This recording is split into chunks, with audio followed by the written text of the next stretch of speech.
बता दें मामला ट्रांसपोर्ट नगर का है, जहां ट्रांसपोर्ट नगर थाना इलाकों में स्थित आमागढ़ वैदपुरी कच्ची बस्ती में पिछले 50 साल से रह रहे लोगों को बेघर करने का प्रयास किया जा रहा था। वैदपुरी कॉलोनी वासियों के घरों पर विभिन्न बैंकों द्वारा बिना भौतिक सत्यापन किराए षड्यंत्र कर लोनिंग कर दी गई थी।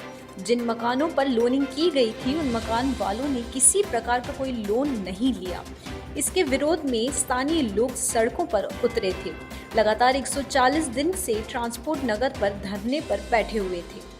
आमागढ़ वैदपुरी सहायता एवं विकास समिति के अध्यक्ष बजरंग लाल बोहरा ने बताया कि सरकार से गुहार लगाते हुए पटवारी से लेकर कलेक्टर सीबीआई तक को इसे पूरे प्रकरण से अवगत कराया तो ये मामला पूरा ही फर्जी पाया गया। सरकार की ओर से हमें आश्वासन मिला और कहा कि आप निश्चिंत रहें, भाजपा सरकार घरों से बेघर नहीं करती, हमारी सरकार हमेशा बसाने का काम करती है। आश्वासन मिलने पर हमने आज पौष बड़ा प्रसादी का भी कार्यक्रम रखा है। सरकार की तरफ से भाजपा प्रत्याशी रहे रवि नैयर आए और उन्होंने हमें आश्वासन दिया और उन्हीं के हाथों से हमने पौष बड़े कार्यक्रम का शुभारंभ किया। और इसी के साथ आज हमने इस 140 दिन से चल रहे धरने प्रदर्शन को समाप्त किया है। 140 दिन से कॉलोनी वासी, आमागढ़ कॉलोनी वासी बड़े शांतिपूर्ण तरीके से धरना दे रहे थे।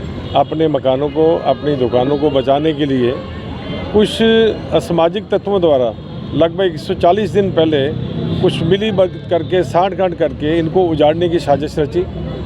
अब इनके पास और कुछ नहीं था, ये अपने परिवार के साथ यहाँ धरने पे बैठ गए और माननीय मुख्यमंत्री जी से मिले। माननीय मुख्यमंत्री जी ने अधिकारियों को निर्देश दिया और माननीय कलेक्टर साहब ने कल जब मिले तो उन्होंने आश्वासन दिया कि आपको यहाँ से नहीं हटाया जाएगा, ये जिन्होंने भी किया फ्रॉड किया उनके ऊपर कार्रवाई की जाएगी। बैंक वालों ने कोर्ट के आदेशों की अवहेलना करते हुए जो कोर्ट ने कमिश्नर नियुक्त किया था वकील को, उसने और बैंक वालों ने मिलके और यहाँ लोगों को बेघर करने की कोशिश किया, जबकि ये ज़मीन पे कोई लोन नहीं था, कुछ ही नहीं था, फ्रॉड बिल्कुल उसमें। फिर उनके पास हम गए तो उन्होंने ऐसे शब्द कहे जो आज मोदी जी भी किसी को नहीं कह सकते हैं कि साहब हमारे साथ तो रफ़ीक खान है, आपको खाली करनी पड़ेगी, कानून मेरी जेब में है, मेरे जैसे हिंदुस्तान में 15 आदमी हैं जो कुछ भी कर सकते हैं, मैं चाहूँ जहाँ ज़मीन ले सकता हूँ।